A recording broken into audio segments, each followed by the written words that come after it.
ஆண்டவரே பேசும். ஆண்டவரே பேசும். முதல் வாசகம். ஆண்டவருக்கு அஞ்சுகிறவன் தாய் தந்தையரை மதிக்கிறான். சீராக்கின் ஞான நூலிலிருந்து வாசகம். அதிகாரம் 3, இறை வார்த்தைகள் 2 முதல் 7 மற்றும் 12 முதல் 14. சீராக்கின் ஞான நூலிலிருந்து வாசகம். அதிகாரம் 3, இறை வார்த்தைகள் 2 முதல் 7 மற்றும் 12 முதல் 14. பிள்ளைகளை விட தந்தையரை ஆண்டவர் மிகுதியாக மேன்மைப்படுத்தியுள்ளார். பிள்ளைகள் மீது அன்னையருக்குள்ள உரிமைகளை உறுதிப்படுத்தியுள்ளார். தந்தையரை மதிப்போர் பாவங்களுக்கு கழுவாய் தேடிக்கொள்கின்றனர். அன்னையரை மேன்மைப்படுத்துவோர் செல்வம் திரட்டி வைப்போருக்கு ஒப்பாவர். தந்தையரை மதிப்போருக்கு தங்கள் பிள்ளைகளால் மகிழ்ச்சி கிட்டும். அவர்களுடைய மன்றாட்டு கேட்கப்படும். தந்தையரை மேன்மைப்படுத்துவோர் நீடு வாழ்வர். ஆண்டவருக்கு பணிந்து நடப்போர் தங்கள் அன்னையருக்கு மதிப்பு அளிப்பர். தலைவர்கள் கீழ்ப்பணியாளர்கள் போல் அவர்கள் தங்கள் பெற்றோருக்கு பணி செய்வார்கள். வசனம் 12. குழந்தாய், உன் தந்தையின் முதுமையில் அவருக்கு உதவு. அவரது வாழ்நாளெல்லாம் அவரது உள்ளத்தை புண்படுத்தாதே. அவரது அறிவாற்றல் குறைந்தாலும் பொறுமையை கடைபிடி. நீ இளமை மிடுக்கில் இருப்பதால் அவரை இகழாதே. தந்தைக்கு காட்டும் பரிவு மறக்கப்படாது. அது உன் பாவங்களுக்கு கழுவாயாக விளங்கும். இது ஆண்டவர் வழங்கும் அருள்வாக்கு. ஆண்டவரே பேசும். ஆண்டவரே பேசும். ஆண்டவருக்கு உகந்த குடும்ப வாழ்க்கை. திருத்தூதர் பவுல் கொலோசையருக்கு எழுதிய திருமுகத்திலிருந்து வாசகம். அதிகாரம் 3, இறை வார்த்தைகள் 12 முதல் 21 முடிய. திருத்தூதர் பவுல் கொலோசையருக்கு எழுதிய திருமுகத்திலிருந்து வாசகம். அதிகாரம் 3, இறை வார்த்தைகள் 12 முதல் 21 முடிய. சகோதரர் சகோதரிகளே, நீங்கள் கடவுளால் தேர்ந்து கொள்ளப்பட்டவர்கள், அவரது அன்பிற்குரிய இறை மக்கள். எனவே அதற்கு இசைய பரிவு, இரக்கம், நல்லெண்ணம், மனத்தாழ்மை, கனிவு, பொறுமை ஆகிய பண்புகளால் உங்களை அணி செய்யுங்கள். ஒருவரை ஒருவர் பொறுத்து கொள்ளுங்கள். ஒருவரை பற்றி ஒருவருக்கு ஏதாவது முறையீடு இருந்தால் மன்னியுங்கள். ஆண்டவர் உங்களை மன்னித்தது போல நீங்களும் மன்னிக்க வேண்டும். இவை அனைத்துக்கும் மேலாக அன்பையே கொண்டிருங்கள். அதுவே இவை அனைத்தையும் பிணைத்து நிறைவு பெறச் செய்யும். கிறிஸ்து அருளும் அமைதி உங்கள் உள்ளங்களை நெறிப்படுத்துவதாக. இவ்வமைதிக்கென்றே நீங்கள் ஒரே உடலின் உறுப்புகளாக இருக்க அழைக்கப்பட்டீர்கள். நன்றி உள்ளவர்களாக இருங்கள். கிறிஸ்துவை பற்றிய நற்செய்தி உங்களுக்குள் நிறைவாக குடிகொள்வதாக. முழு ஞானத்தோடு ஒருவருக்கு ஒருவர் கற்பித்து அறிவுரை கூறுங்கள். திருப்பாடல்களையும் புகழ்பாக்களையும் ஆவிக்குரிய பாடல்களையும் நன்றியோடு உளமாற பாடி கடவுளை போற்றுங்கள். எதை சொன்னாலும் எதை செய்தாலும் அனைத்தையும் ஆண்டவர் இயேசுவின் பெயரால் செய்து அவர் வழியாய் தந்தையாம் கடவுளுக்கு நன்றி செலுத்துங்கள். திருமணமான பெண்களே, உங்கள் கணவருக்கு நீங்கள் பணிந்திருங்கள். ஆண்டவரை சார்ந்து வாழ்வோருக்கு இதுவே தகும். திருமணமான ஆண்களே, உங்கள் மனைவியரிடம் அன்பு செலுத்துங்கள். அவர்களை கொடுமைப்படுத்தாதீர்கள். பிள்ளைகளே, உங்கள் பெற்றோருக்கு முற்றிலும் கீழ்ப்படியுங்கள். ஆண்டவரை சார்ந்தவர்களுக்கு இதுவே தகும். பெற்றோர்களே, உங்கள் பிள்ளைகளுக்கு எரிச்சல் மூட்டாதீர்கள். அப்படி செய்தால் அவர்கள் மனம் தளர்ந்து போவார்கள். ஆண்டவரின் அருள்வாக்கு. இயேசு மரி சூசை இவர்களுடைய குடும்பம் ஒரு திருக்குடும்பமாக இருந்தது. அந்த திருக்குடும்பம் நம் அனைவரின் குடும்பங்களுக்கும் ஒரு முன்மாதிரியாக பாதுகாவலாக இருக்கிறது. எனவே தான் இந்த திருக்குடும்ப விழாவை இயேசு மரி சூசை கொண்ட அந்த குடும்பத்தை நினைவு கூர்ந்து அந்த குடும்பத்தினுடைய விழாவை நாம் கொண்டாடக்கூடிய வேளையிலே நம் குடும்பங்களும் திரு குடும்பங்களாக இருந்து கொண்டிருக்கின்றது, இருக்க வேண்டும். எனவே இந்த நாளிலே நம் குடும்பத்தில் இருக்கக்கூடிய அனைவருக்கும் திருக்குடும்ப பெருவிழா நல்வாழ்த்துக்களை தெரிவித்துக் கொள்வதிலே மிக்க மகிழ்ச்சி அடைகின்றேன். ஒரு முறை ஒரு மனிதனிடம் இன்னொருவர் கேட்டார், ஏன் திருமணத்திற்கு ஆடு மாடுகளை அழைப்பதில்லை? எல்லாருக்கும் இன்விடேஷன் கொடுக்கிறோம், ஏன் ஆடு மாடுகளுக்கு மட்டும் திருமணத்திற்கு அழைப்பு கொடுப்பதில்லை என்று கேட்ட பொழுது அந்த நபர் சொன்னார், திருமணம் என்பது 1000 கால பயிர். திருமணம் என்பது 1000 கால பயிர். எனவே ஆடு மாடுகளை அழைத்தோம் என்றால் அனைத்து பயிர்களையும் அது அழைத்துவிடும். எனவே திருமணத்திற்கு அழைப்பதில்லை என்று சொன்னார்கள்.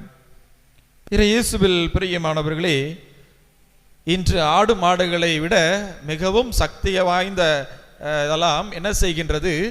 இந்த திருமணம் என்கின்ற அந்த ஒன்றை அழித்து வருகின்றது. குடும்பம் என்பதை பல தீய சக்திகள் அழைத்து கொண்டு வருகின்றது.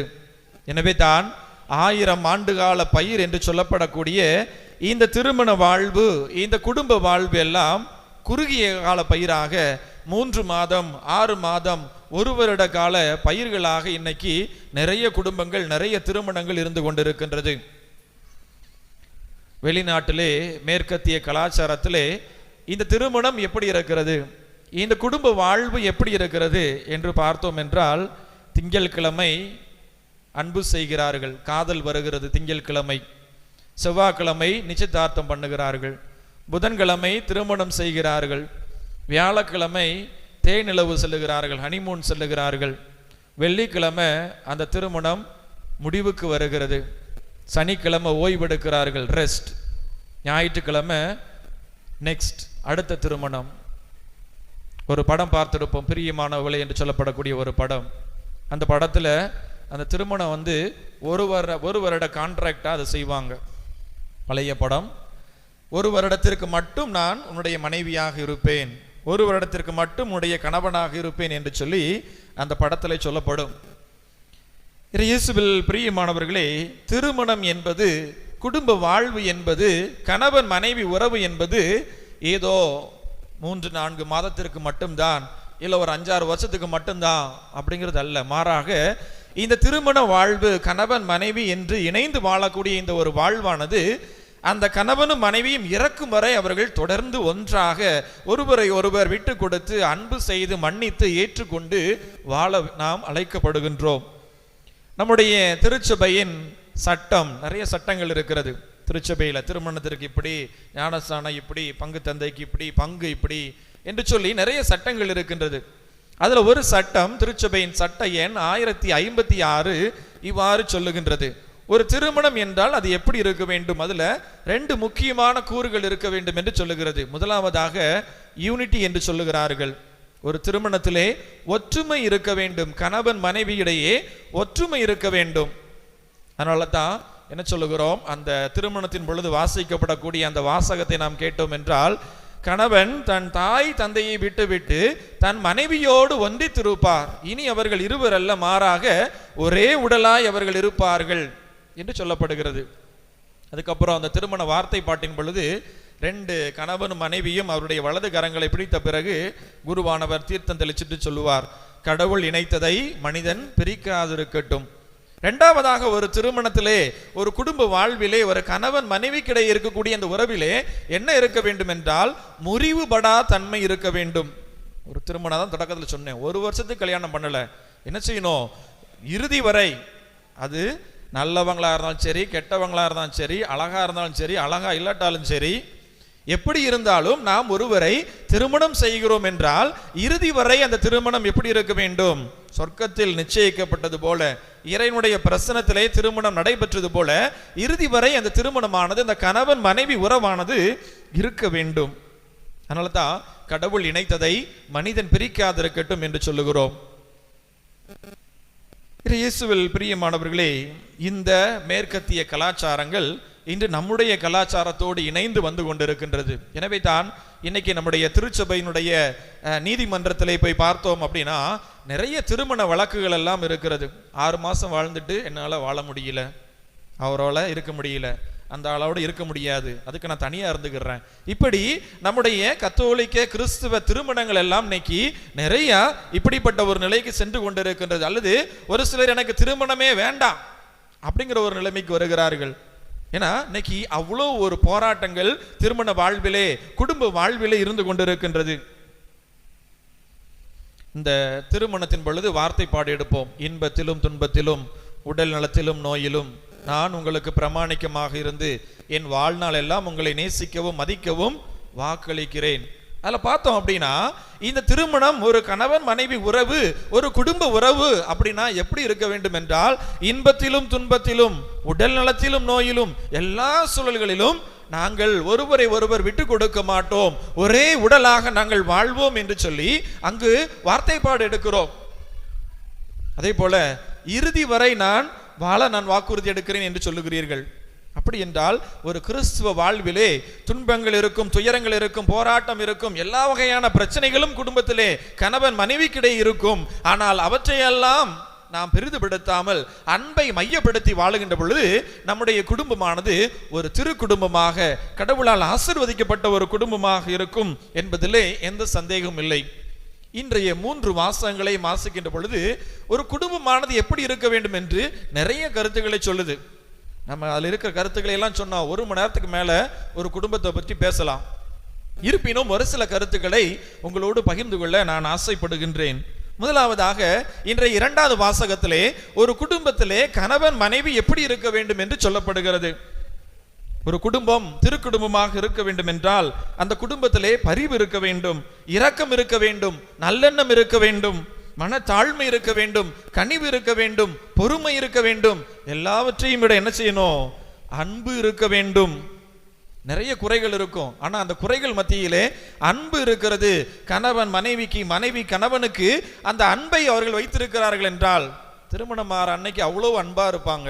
1 வருடம் 2 வருடம், அப்புறம் போக போக அந்த அன்பு எங்க போகும்னு தெரியல. 2 பேரும் பார்த்தா 2 திசையில பார்ப்பாங்க. இன்னைக்கு நம்முடைய குடும்ப வாழ்வானது இப்படித்தான் மாறிக்கொண்டிருக்கிறது. எனவே இந்த நல்ல பண்புகளை நம்முடைய குடும்பங்களிலே நாம் கொண்டு வாழ இந்த நாளிலே நாம் அழைக்கப்படுகிறோம். இன்னைக்கு 2வது வாசகத்தை வாசிக்கின்ற பொழுது அங்கு முதலாவதாக ஒரு குடும்பத்தில் இருக்கக்கூடிய, அதிலும் குறிப்பாக ஒரு கணவன் மனைவிக்கு இருக்கக்கூடிய ஒரு நல்ல பண்பு என்ன அப்படின்னா மன்னிப்பு என்பது சொல்லப்படுகிறது. கடவுள் உங்களை மன்னிப்பது போல நீங்கள் என்ன செய்ய வேண்டும்? கணவன் மனைவியை மன்னிக்க வேண்டும், மனைவி கணவனை மன்னிக்க வேண்டும், பெற்றோர்கள் பிள்ளைகளை மன்னிக்க வேண்டும், பிள்ளைகள் பெற்றோரை மன்னிக்க வேண்டும் என்று இன்றைய வாசகம் நமக்கு ஒரு அழைப்பை விடுக்கின்றது. இயேசு எப்படி மன்னித்தார்? சிலுவையிலே தொங்கிக் கொண்டிருக்கின்ற பொழுது என்ன செய்கிறார்?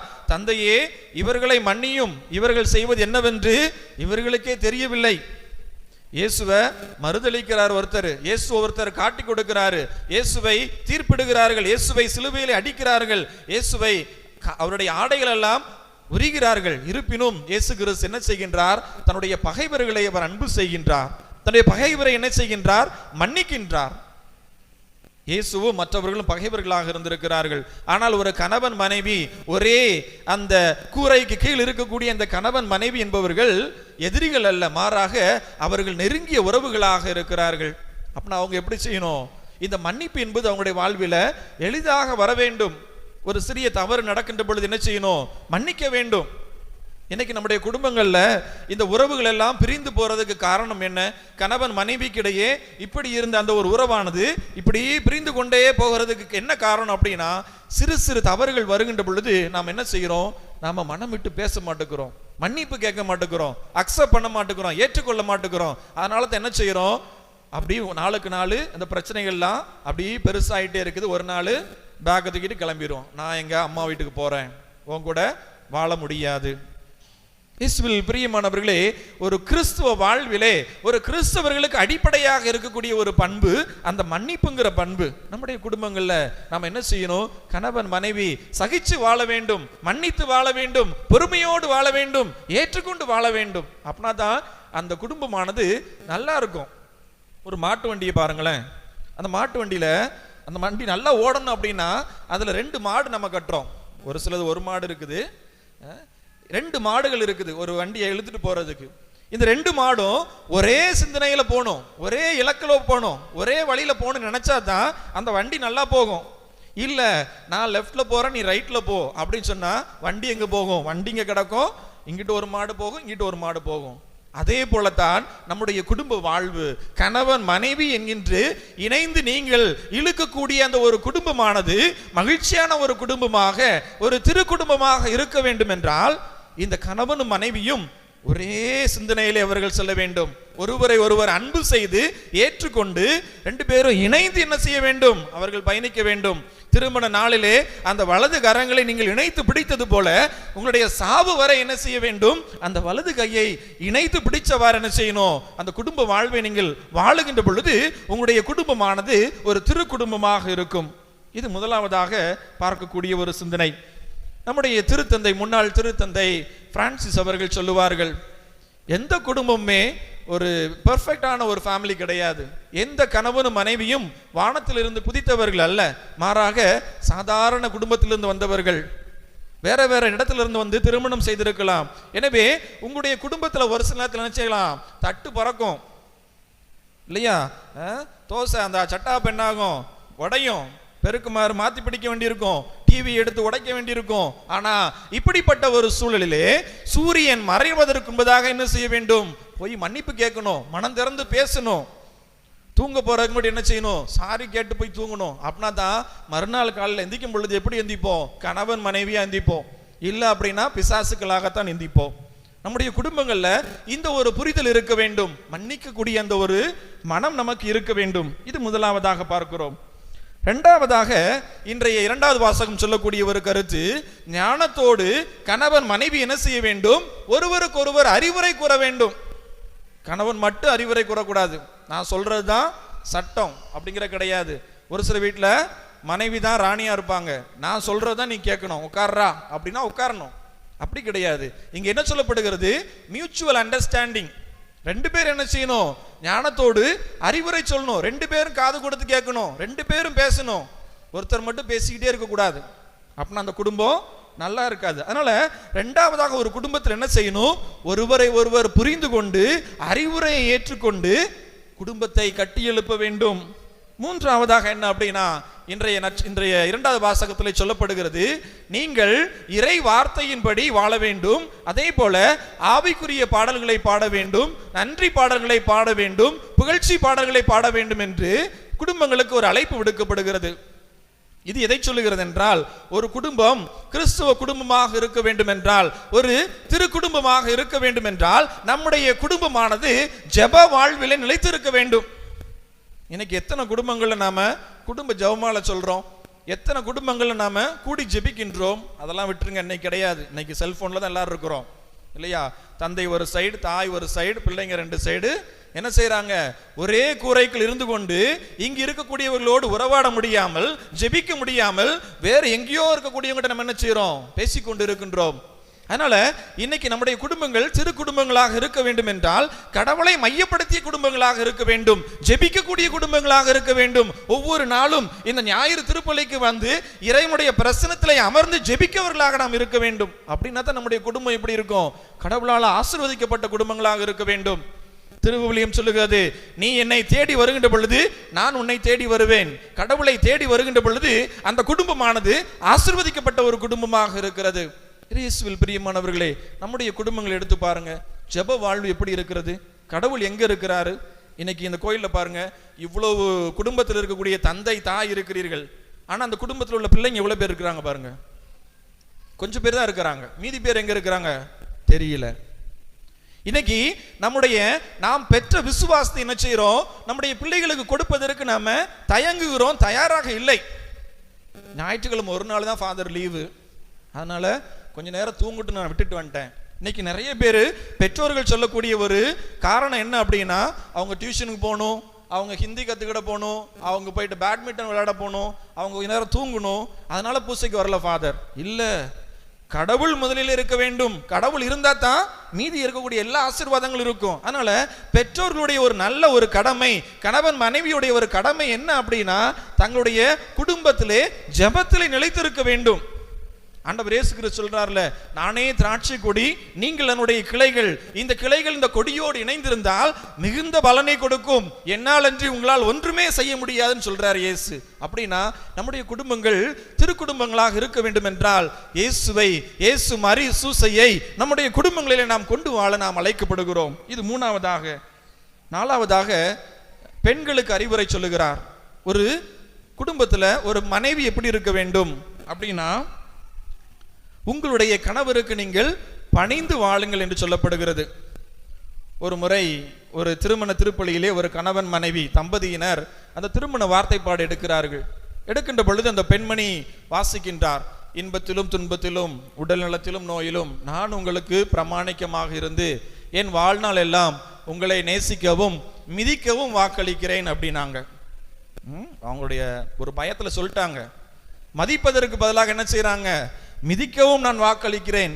இன்னைக்கு நாம ஒரு குடும்பத்திலே பெண்கள் எப்படி இருக்க வேண்டும் என்றால், தன்னுடைய கணவனை தெய்வமாக பார்க்கக்கூடியவர்களாக இருக்க வேண்டும், பிசாசுகளாக பார்க்கக்கூடாது. ஒருவேளை பிசாசுகளா இருக்கலாம், இருந்தாலும் என்ன செய்யணும்? நாம கடவுளை போல பார்க்க வேண்டும் அவர்களை,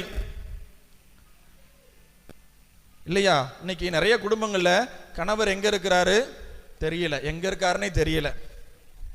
அதனால ஒரு பெண்ணுடைய ஒரு பொறுப்பு என்ன? நம்முடைய சமுதாயம் என்பது ஆண்களை கொஞ்சம் மேல வைத்து பார்க்கக்கூடிய சமுதாயம். இன்னைக்கு நிறைய சிந்தனைகள் வருகிறது, ஆணும் பெண்ணும் சமம், சரிசமம் தான். ஆனா ஒரு குடும்பத்துல இந்த ஒரு நாங்க 2 பேரும் சமம் அப்படின்னு வருகின்ற பொழுது அங்க பிரச்சனையே ஆரம்பிக்குது. யாராவது ஒருத்தர் என்ன செய்யணும்? இறங்கி போகணும். அதனால பவுலடியார் என்ன சொல்லுகிறாரு? உங்களுடைய மனைவியர்களே, பெண்களே, உங்களுடைய கணவர்களுக்கு பணிந்து வாழுங்கள், கீழ்ப்படிஞ்சு வாழுங்க. அவங்களுக்கு மேல நீங்க என்ன செய்யக்கூடாது? மேல போய் உட்காரக்கூடாது. அதான் அவர் சொல்றாரு. நம்ம சமுதாயம் ஆண்களை கொஞ்சம் மேல தூக்கி வைத்து பார்க்கக்கூடிய ஒரு சமுதாயம். அப்படிங்கும் பொழுது நம்ம என்ன செய்யணும்? அவர்களுக்கு கொடுக்க வேண்டிய அந்த மதிப்பு மரியாதையை குடும்பத்தில் என்ன செய்யணும்? நாம கொடுத்தோம் அப்படின்னா நம்முடைய குடும்பங்கள் நல்லா இருக்கும். ஐந்தாவதாக கணவர்களுக்கு, குடும்ப தலைவர்களுக்கு ஒரு கருத்தை சொல்லுகிறார் பவுலடியார். இயேசு கிறிஸ்து அன்பு செய்தது போல நீங்கள் என்ன செய்ய வேண்டும்? உங்களுடைய மனைவியரை அன்பு செய்ய வேண்டும். இன்னொரு பகுதியில் சொல்லுவார், இயேசு கிறிஸ்து தன்னுடைய இந்த திருச்சபைக்காக தன்னுடைய உயிரை கொடுத்தது போல நீங்க என்ன செய்யணும்? அன்பு செய்யணும்னு சொல்றாரு. இயேசு எப்படி திருச்சபைக்கு அன்பை கொடுத்தார் அப்படின்னா அந்த சிலுவையில கொடுக்கிறாரு. சிலுவையை உற்று நோக்கி பாருங்க, இயேசு எப்படி இருக்கிறார்? பரிதாபமா தொங்குறாரு, ஒண்ணுமே இல்லாம தொங்குறாரு. பிலிப்பியர்கள் திருமுகத்துல 2வது அதிகாரம் 13வது வசனத்திலிருந்து நம்ம வாசித்தோம் அப்படின்னா அங்கு சொல்லப்படுகிறது, கடவுள் தன்மையிலே விளங்கியவர் தன்னையே வெறுமையாக்கி அடிமை உருவெடுத்து அதுவும் சிலுவை சாவை ஏற்கும் அளவுக்கு தன்னையே அவர் தாழ்த்தி கொண்டார் என்று சொல்லப்படுகிறது. அப்படி என்றால் ஒரு குடும்பத்திலே ஒரு கணவனும் மனைவியும் எப்படி இருக்க வேண்டும்? தாழ்ச்சியோடு இருக்க வேண்டும், இறங்கி வரணும். இயேசு என்ன செஞ்சார்? ஒரு கடவுளாக இருந்தவர் மனிதராக இறங்கி வந்திருக்கிறார். இறங்கி வந்து அதோடு நின்று விடவில்லை, ஒட்டு துணி இல்லாமல் சிலுவையில் என்ன செய்கின்றார்? தன்னுடைய உயிரை அவர் கொடுக்கின்றார். அதுபோல ஒரு குடும்பத்திலே கணவன் மனைவி என்பவர்கள் எப்படி இருக்க வேண்டும்? தங்களையே பிறருக்காக உடைக்கக்கூடியவர்களாக, தியாகம் செய்யக்கூடியவர்களாக, உயிரையுமே கொடுக்கக்கூடியவர்களாக இருக்க வேண்டும். அதுதான் ஒரு குடும்பத்திலே கணவன் மனைவிக்கு இருக்க வேண்டிய நல்ல பண்பாக இன்றைய இறை வார்த்தை சொல்லுகின்றது. அடுத்ததாக இந்த கணவனும் மனைவியும் இணைந்து என்ன செய்யறாங்க? ஒரு குடும்பத்தை உருவாக்குறாங்க, ஒரு பிள்ளையை பெற்றுக்கிறாங்க. திருப்பாடல் 128 சொல்லுது, கடவுளுக்கு அஞ்சி வாழ்பவர்களை கடவுள் நிறைவாக ஆசீர்வதிக்கிறார் என்று சொல்லுகிறது. 2 ஆசீர்வாதத்தை கடவுள் கொடுக்கிறாரு. ஒன்னு நல்ல மனைவி, இன்னொன்னு நல்ல குழந்தைகள். திருவள்ளுவர் சொல்லுகிறார், என்ன சொல்லுகிறார்? இந்த மனைவியை பற்றி, இந்த குடும்பத்தினுடைய குத்து விளக்காக இருக்கக்கூடியது யார் அப்படின்னா மனைவியர். குடும்பத்தினுடைய அணிகலன்களாக இருக்கக்கூடியது யார் அப்படின்னா அவங்களுடைய பிள்ளைங்க. அப்பனா ஒரு குடும்பத்துல ஒரு தாய் ஒரு பிள்ளைகளுடைய பொறுப்பு எப்படி இருக்கிறது? இன்றைய முதல் வாசகத்தில் எடுத்து பார்த்தோம் அப்படின்னா ஒரு பெற்றோர்கள் எப்படி இருக்க வேண்டும் இல்லையா? ஒரு முறை ஒரு வயசான ஒருத்தட்ட உங்க பையன் எங்க போயிருக்கிறான் அப்படின்னு கேட்டாங்க. 3 பையங்க இருக்கிறாங்க. பையன் எங்க போயிருக்காங்க கேட்ட உடனே அவர் சொல்றாரு, அந்த குரங்கு எந்த மரத்துல இருக்குன்னு தெரியல. சரி, 2வது மகன் எங்க போயிருக்கிறாரு அப்படின்னு கேட்ட உடனே அந்த எரும மாடு எங்க மேய்துனே தெரியல. 3வது மகன் எங்க இருக்கிறான் அப்படின்னா அந்த பன்னி எங்க பொருளுதுன்னு தெரியல. இன்னைக்கு ஒரு சில குடும்பங்களிலே பார்க்கின்ற பொழுது பெற்றோர்களுக்கு தெரியவில்லை பிள்ளைகள் எங்கு இருக்கிறார்கள், எங்கு போகிறார்கள், எங்க வருகிறார்கள், சாப்பிட்றதுக்கும் தூங்குறதுக்கும் வீட்டுக்கு வர்றாங்க, மற்ற நேரம் எங்க இருக்காங்கன்னு தெரியல. இது பிள்ளைகளை வளர்க்கக்கூடிய ஒரு வளர்ப்பு அல்ல. ஒரு குழந்தையை என்ன செய்யணும், நம்ம கண்டித்து திருத்தி நாம் வளர்க்க வேண்டும் இல்லையா? நூலை போல சேலை, தாயை போல பிள்ளை அப்படிங்கிறாங்க. ஒரு குழந்தை இந்த சமுதாயத்திலே நல்லவராகவும் தீயவராகவும் மாறுவது யாருடைய கையில் இருக்கிறது? அவருடைய அன்னையினுடைய வளர்ப்பில் இருக்கிறது. எனவே பெற்றோருடைய கடமை என்ன? அந்த பிள்ளைகளுக்கு எரிச்சல் மூட்டாம, அந்த பிள்ளைகளை மட்டம் தட்டி பேசாம, அன்போடு அரவணைத்து ஏற்றுக்கொண்டு அவர்களை கிறிஸ்துவ முறைப்படி நாம வளர்க்க வேண்டும். அதுதான் ஒரு பெற்றோருடைய கடமையாக இருக்குது. ஏற்கனவே சொன்ன கோயிலுக்கு கூட்டு வரணும், இது பெற்றோர்களுக்கு. இறுதியாக குழந்தைகளை பற்றி பேசுகின்ற பொழுது அங்கு பார்க்கிறோம், இன்றைய முதல் வாசகம் சொல்லுகின்றது, ஒரு குழந்தைகள் என்பவர்கள் எப்படி இருக்க வேண்டும் குடும்பத்தில் இல்லையா? இருக்கக்கூடிய குழந்தைகள் நிறைய பேர் இருக்கிறாங்க, இளையோர்கள்லாம் இருக்கிறாங்க. இது உங்களுக்கு இந்த செய்தி இதுவரைக்கும் உங்க அப்பா அம்மாவுக்கு பேசியாச்சு. இப்போ உங்களுக்கு என்ன செய்தி அப்படின்னா, நீங்க எப்படி வாழ வேண்டும்? 5வது 10 கட்டளைகள் 5வது கட்டளை சொல்லுகிறது, உன் தாய் தந்தையை மதித்து நட. உன் தாய் தந்தையை மதித்து நட.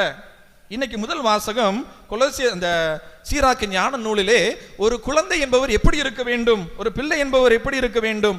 தந்தையை மதிப்போர் பாவத்திற்கு கழுவாய் தேடுகிறார்கள், அன்னையை மதிப்போர் செல்வம் திரட்டுகிறார்கள் என்று சொல்லுகிறது. அப்படி என்றால் தன்னுடைய தந்தை தாயை எவன் ஒருவன் மதிக்கிறானோ, எவள் ஒருவள் மதிக்கிறாளோ கடவுளுடைய ஆசீர்வாதத்தை நிறைவாக பெறுகிறார்.